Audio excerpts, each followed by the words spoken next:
how to sell your business quickly at the highest possible price.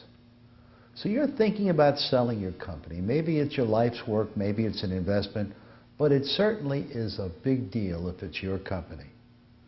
The first thing you must do, you have to figure out what is your company worth. You need to get an independent appraisal that puts a fair and appropriate value on your company. And there are hundreds of calculations that go into an independent appraisal. Then the second document that you need is called a profile. It's the book on your company. It deals with your products, your competition, your employees, government regulations, your facility, your strengths, your weaknesses. It's the story on your company. And armed with those two documents, we will then approach buyers. There are two kinds of buyers. There is the strategic buyer. That's someone in your industry who is like you, probably bigger than you, but he or she understands your industry. And then there's the financial buyer who is in the business of buying companies. And they may understand your industry, but they're going to give you more latitudes. They're going to want you to continue. They're going to want to have you have some ownership in the business, have some control of what goes on. And contrary to general myth, they both pay the same price. The benefit of the financial buyer is that they will allow you to keep all your employees, keep your facility, and grow your company. The benefit of a strategic buyer is that they understand your business. You don't have to educate them. The process goes like this. We will approach the buyers, they'll look at your profile, they'll look at your appraisal, and then we'll arrange a conference call. They'll get to know you, you'll get to know them. They'll then have follow-up questions for you.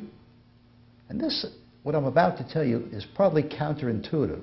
Before you ever meet with the buyer, we'll want to get what is called a letter of interest. That's a non-binding offer on what they intend to pay, how they're going to pay it, how long it's going to take, what your role will be.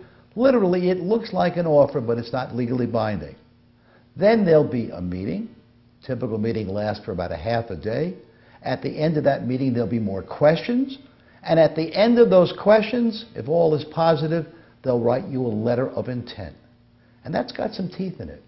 One possible provision is called a breakup provision, which says if everything you tell them is true and accurate, we as your investment banker tell them what's true and accurate, and they don't buy the business, then they owe you a breakup fee, which could be $100,000 or even $1 million.